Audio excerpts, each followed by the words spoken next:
Chevre, how are you? I hope everyone is gesund, stark und freilich, begashmis und beruchnis. Today is Erev Skabbos Kodesh Parashat Shelach, and as usual, as we said many times, the Alter Rebbe taught us that we have to live with the Parsha of the week, and we have to listen to its messages and its lessons. So first we'll start with a pasuk, which is part of our praying, which comes from this week's Parsha, and we're going to focus on that pasuk, which is part of our prayers every single day. But first we'll give tzedakah as the war started. Right now we're living in monumental epic times with the war with Iran, and the Eibush Shalach should be the Dan Natzach, and this should bring Mashiach. So we gave tzedakah, Mashiach now, the Dan Natzach. Now we're going to say the pasuk from davening, which is from this week's Parsha, and that's the pasuk which is part of Parsha Shema, V'hoya lechem letzitzis, and these tassels that you have at the corners of the garment should be tzitzis for you. Urisem moisoi, and you shall see it. Uschartem is called mitzvahs, Hashem, and you should remember all the mitzvahs. And do them and not explore after your heart and after your eyes, which you stray after them. So last year I also spoke on this pasuk, and see there if you wish, Shelach 5784, and we spoke about more direct connection between the beginning of the Parsha, the spies and the sin of the spies, and this mitzvah of tzitzis, and how tzitzis is an antidote to the sin of the spies. See Rashi over here straight away. Since I spoke about that last year, this year we'll speak more about the commandment itself. This verse that we said just now, which is part of davening every day, is one of the 613 commandments. Which is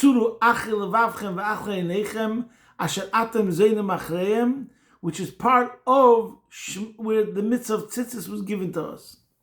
So tzitzis is directly related to remind us, as a precaution, through tzitzis we can remember all the other mitzvahs. And we spoke about that also before. But included in the mitzvah of tzitzis is a reminder of now that particular mitzvah, as the Chinuch writes very famously, it's one of the 6 mitzvahs tmidios. There are 6 mitzvahs out of all the 613 that are constant, which means they apply at all times and all places as an obligation to fulfill 24/7. So we see how essential this is as a foundation, as a Yesod Godel, as a great foundation in Avodas Hashem. In particular, it's talking about the eyes and the heart. So before we continue to get more detail, I just want to say again, as usual, how we find the message of the Torah, which is so relevant. And as time goes on, we see even more how relevant it is. That's one of the amazing things about the Torah, that the Torah is 3,300 plus years that was given to us, this code. And nevertheless, we see how first now the message and the commandments and the lessons that are associated with the Torah are more relevant than ever. For example, let's talk about which means to have thoughts and connect it to Avodah Zarah. I'll soon read you the Gemara, and we mentioned this Gemara before, but not as, I'm going to go rewind a bit before that. But in any case, over here is the commandment of what type of thoughts you're allowed to have. How is a Jew meant to think? And how there's legislation concerning your intellectual content that you're going to put into your brain. So that's and the same thing, you have to guard your eyes. So both of these things in the last 200 years, and especially in the last 50, 60, 70 years, and in the last 20 years, concerning we have the Enlightened movement. They were called the Maskilim. And this is different sort of, we'll call it, I don't know what it's called in the English, the Maskilim, the Enlightenment movement, which wanted to introduce more of secular studies and secular ideas into mankind. And there were a lot of Jews that were involved in this, and it caused many, many people to stray and go off the right path. But you could connect it also to communism, different ideologies. So let's talk about that for a second. We see what's going on right now in the last 2 years about Harvard and Yale and Columbia, how all of the secular studies, what did it amount to in the end? Anti-Semitism. And with logic, you could always make it twisted and warped and perverted to find an excuse and rationalize almost anything. So that's concerning deis, which means opinions, perspectives. And again, we could say that television, what you look at, the impact that it has on the person, because it reaches the deepest levels of your souls. So the damage that's done from your eyes is almost worse than everything else. The eye sees, and that stirs you to have certain lust, etc. And that's why the message of is stronger now more than ever before. There's television and the age of television. Then came the internet. And we have the devices, which is the age of distraction. It's all about distractions. And the damage. We have many organizations now, firm organizations. I think first it was Guard Your Eyes. Then they have an organization called Vayimoyin. These are amazing organizations that try to help a person to stay away from certain negative addictions that bring the person down and cause destruction, rip apart families, and the whole person feels lower and lower in his own eyes because of this problem of how he becomes addicted through his eyes to negative things.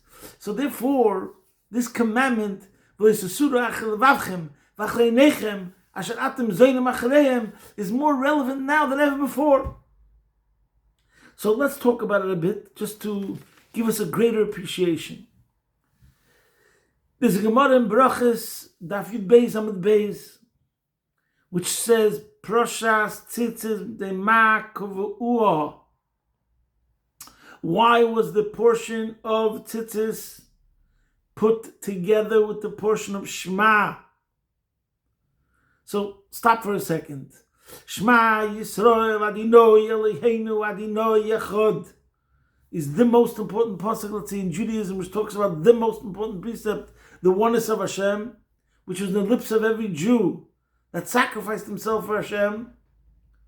Together with that portion of Shema, we have the Parsha of Tzitzis, which has the mitzvah of Surach Levavcha besides for Tzitzis.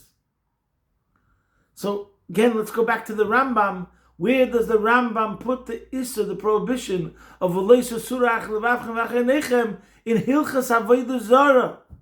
Because when you let your mind wander, you become too curious. Don't even entertain the thoughts of heresy, etc. And now we see a direct connection between Parsha Shema and Parshas Tzitzis, because if a person's not careful in the V'leis Asuru, he'll come to transgress the Shema Yisrael Hashem Elokeinu Hashem Echad, as the Rambam writes. Back to the Gemara. Why was this put into Parsha Shema? Omer Rabbi Yehuda bar Chaviva said, "B'nei sheyesh ma chamisha dvarim." In Parsha of Tzitzis, there are 5 things. Mitzvah Tzitzis, Yitzias Mitzrayim, the mitzvah of Tzitzis, the going out of Egypt. Oil Mitzvahs, the acceptance of all the mitzvahs, because it says if you see Tzitzis, you will come to all the other mitzvahs. And then it says, Das Minim, the perspective of heretics. And then Hirur Aveda, the Hirur Avodah Zarah, the thoughts of sin and thoughts of Avodah Zarah, idolatry. And that is included in The Gemara continues. This Gemara we mentioned last year that Achel Levavchem Zuminus. Achel Levavchem is thoughts of heresy. Achel Nechem goes on here Avera. Thoughts that are about immodesty and carnal things, etc., as the Alter Rebbe discusses in chapter 11 of Tanya. And Asher Atem Zoyim Achreim is here Avodah Zarah. Here Avodah Zarah is actual thoughts of Avodah Zarah, learning about different Avodah Zarahs and things like that. And Minus is just, doesn't mean necessarily you serve another idol, it's just a heretic. You don't believe in a God in general. And things like that. So here we see how important this parsha is that we say every single day. Okay? How it contains all the fundamentals. So now let's talk about a person. We're living in this age of the internet. And we're living in this age of these books and you can go to the library. So what we have to talk about is a couple of things. Time is limited.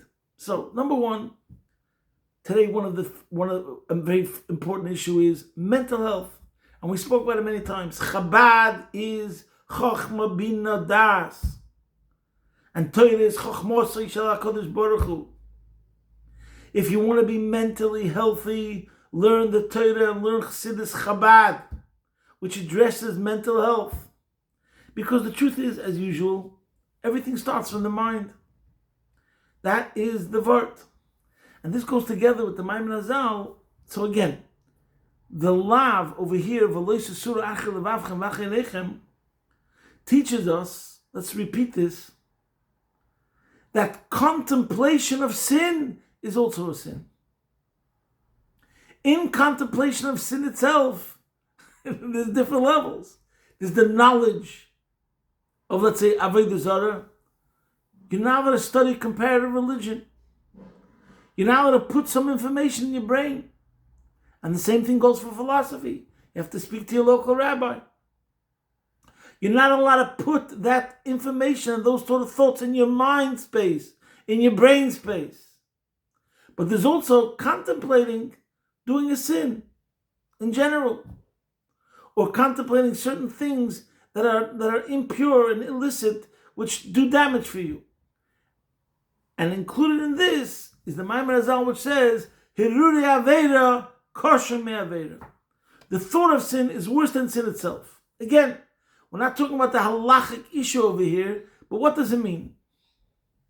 Why can we say even such a concept that Hiruri Avera, the thought of sin, could be even more harsh than the sin itself? So over here, as usual, Chabad Chassidus speaks about the idea that machshava is called the levush hamiyuchid, the levush hapnimi. Your consciousness is a deeper part of yourself. The real you is your machshava in relation to dibur. Dibur is how you want to appear to the public. But your machshava is how you think in relation to yourself. People don't hear your thoughts. So it's the levush hapnimi, it's the inner garment. And it's the levush hamiyuchad. It's united with you constantly, and therefore we say that machshava mishetetes tamid. I said this many times. When your wife asks you, "So what are you thinking about?" When you say nothing, that's not true. Your thoughts are always working. You could say, "I'm not thinking about anything important," but you're thinking because your consciousness is always on. And the reason why your consciousness is always on is because just like your nefesh, you're always alive, as long as you're alive. As long as you're alive, your mind is working. And that shows how your machshava is miyuchad with the nefesh. Just like the nefesh always is on, machshava is always on. So now Chassidus comes along and says that a damage to your mind is totally incomparable to a damage that's to your thought or to your speech. Eis l'daber ve'eis lachshes, the time you can speak and the time you can be quiet. And surely action. So in other words, you could do something wrong, and that's it, you can walk away from it. The damage to yourself is not necessarily so lasting. And the same thing with speech. Of course, once you speak and the words are let out from you, it can cause irreparable damage as we speak in the concept, as is known in the concept of Lashon Hara, etc. But in relation to the person, the stain that you make through speaking things that are not proper, is nothing compared to the stain, to the blemish that you're affecting yourself when your mind becomes corrupted, when your machshava becomes stained, and it continues. And it's always there. Imagine you have a cassette tape where you put a recording on it. The question is if you want to bring it to the forefront or not, but it's always there. So the damage done to the consciousness by thoughts that are negative, the toxicity is eternal. And it's something that to work on, to get rid of, it'll be much, much more difficult. That's in machshava. So therefore we say, Hiruri Aveda, Kosher Aveda. And that's what it means, don't even bring it up into your mind. Be very careful about that. And that's why Torah is very careful about that. Because everything starts with the mind. Now, another very important point over here is the idea of boundaries. It's a very big subject these days, boundaries and borders. And again, we're talking about, devices, as we mentioned before. So this is where, here we have the Torah putting up this commandment, which is the beginning, the main important boundary and borders that a person has to have. If he's not going to have any borders or boundaries, then he becomes out of control, as we see today. Now, this is also connected with another concept. I know we're speaking about a couple of things, but it's all connected to this mitzvah. And that is the famous Maimer Azal, which you also spoke about. There's a Maimer Azal that says, Hayoim oimele asei kach, mochi oimele asei kach, achiyim lech laver david azor. It says you have to be careful for the evil inclination, because today it tells you do this, and then the other time it'll tell you to do that, until it tells you to serve idolatry.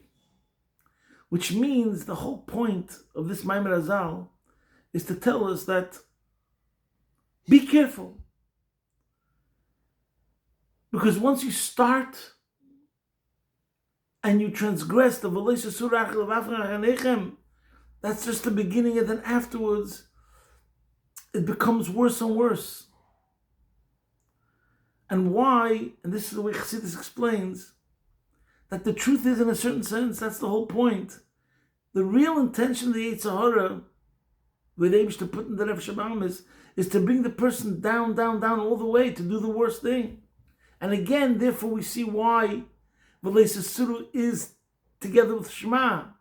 And why the Rambam put into the Chasam Zara? Because of this Maimer Azal. Hayoim oimele asei kach, it says, take a peek, think about this, what's the big deal? Is it so bad? Guess what? That's exactly the plan of the Yetzer Hara, is to start with this. Hayoim oimele asei kach, mochi oimele asei kach. First he starts do this, then he says do that, then he does another thing, and you're just going down, the beginning of the descent. But the plan of the Yetzer Hara is to keep on bringing you down and down, further and further. So therefore, to prevent all this in the first place, put up the boundary and the borders.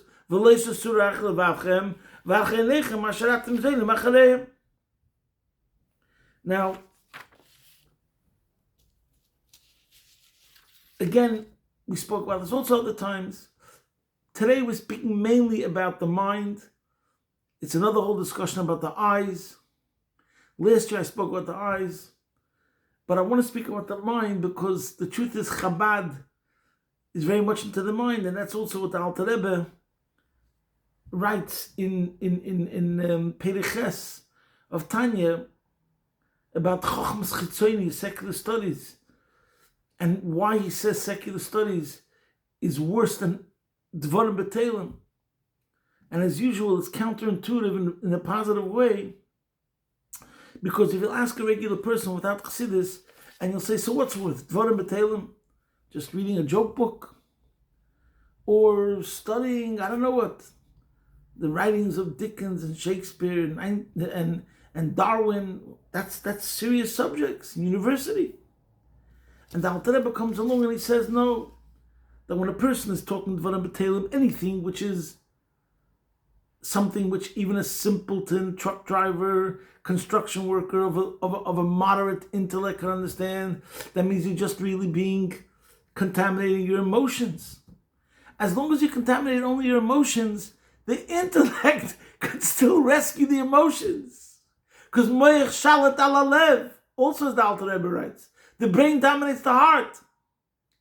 So even if your emotions are stirred in a negative way, we have the mind which is higher than the emotions, and the mind can still rescue the emotions. But if the mind is contaminated, as we see today, as we mentioned before, these institutions of higher learning, if the mind is contaminated, who's going to rescue the mind? The mind is the deepest part that's in you, and it's more powerful than the heart. Moich shalit ala lev. So therefore, the Alter Rebbe says that if you contaminate your emotions, it's not as bad. Dvarim b'telim, just talking about petty trivialities, ridiculous things. Who won the World Series, or who won, I don't know what, the NBA, or what do you like better, this type of shirt or that type of shirt. I don't know what kind of shtussim you could be talking about. So you're just contaminating your emotions, because anybody can discuss these things.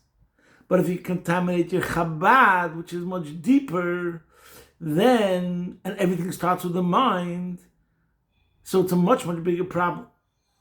So therefore, when it comes to secular studies, you have to be much more careful to know whether you should study these subjects, because who knows what it could lead to. And again, I'm not the Rov, I'm not a rabbi over here, I'm just telling you what the Alter Rebbe says in the end of chapter 8. And all these things have to be addressed to a halachic authority.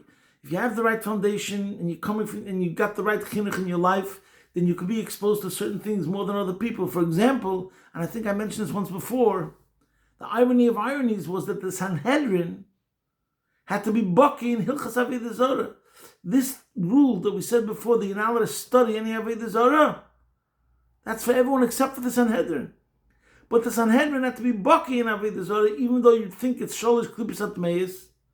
They're allowed to, because they're going to destroy Avodah Zarah through knowing what Avodah Zarah is, i.e., especially if someone's going to be coming in front of Bezdin, and there's going to be a question, did he serve the Avodah Zarah or not? So the Bezdin have to know exactly what is Avodah Zarah. But that's an exception to the rule. Only Sanhedrin were meant to be baki in those things, but the average person, chas v'sholem, you have to stay away from this. So this is all included in the V'leisa Suru, Achei levavchem v'achei nechem, asher atem zoynem acharei. So there's a story. Probably I said this story before also in my life. There's a story of the Frierdiker Rebbe that when he was a kid, he used to stare out the window. And he had a malamed, I think it was the Rashbatz. And the Frierdiker Rebbe writes about himself when he said over the story that he had a habit. He used to stare out the window of Cheder. So the Rashbatz told him, besser sein in draußen, gucken in a wenig, wie sein in a wenig, and gucken in draußen. He said it's better to be on the outside, looking inside, than being inside and looking outside. When the Frierdiker Rebbe said this verse, he said, you can imagine already what I saw on the outside. When he was in Cheder and he's looking out the window, what do you think he saw already? He saw chickens and goats. When the Frierdiker Rebbe said the story, he said, but today it's a whole different thing. Chas v'sholom, when someone's looking outside. Looking outside when we have, devices, who knows? The Rebbe repeated this story. But this is an amoyde dike maisa. Besser sein in draußen, gucken in a wenig. A person who's outside as of yet, but guckt in a wenig. He has a positive perspective about Torah. He has a positive perspective about mitzvahs. He has a positive perspective about another Jew. So then one day, because his mind is in the right place, his heart will follow, and he will follow. One day he will find himself inside. Mashain came, contrast the person was saying but the one who was inside and is looking outside, he's really outside. He's not inside. Because his mind's not there, his interest is not there, his desire is not there. So one day, Rachmana litzlan, he'll place himself outside. So the Eibishter should help. We should all be Mekayim, the mitzvah of V'leisa Suru Achel Vavchem V'Achlei Nechem, and realize the importance of it and improve in that area. And that will be connected to Yitzias Mitzrayim. We have to work on our own Yitzias Mitzrayim. The whole situation right now with Iran, there's no question about it, that Hashem will protect us. In every single generation, there's a Ayatollah, there's a Hitler, and a Stalin, and a Haman, and a Nebuchadnezzar, etc., etc. And every single time, V'hakadosh Baruch Hu Matzilenu miyadam. But the question is, what's going on with my inner struggle? If I'm not on the front fighting the war, if I'm not a pilot flying over Iran, I have to now exercise my koyach hanitzachim, the dan notzach. Next time when there's going to be a struggle about an area of V'leisa Suru Achel Vavchem V'Achlei Nechem, and I will do my bit in exercising that mitzvah properly. There's no question about it that when each and every one of us in his world, in his empire, will exercise that V'leisa Suru Achel Vavchem V'Achlei Nechem, this will cause the ultimate Didan Notzach of Gula Mitzvah Shlema, take it from Yad Mamish. Posting from my home, Be'ez Hashem Yisbarach, your man in Melbourne.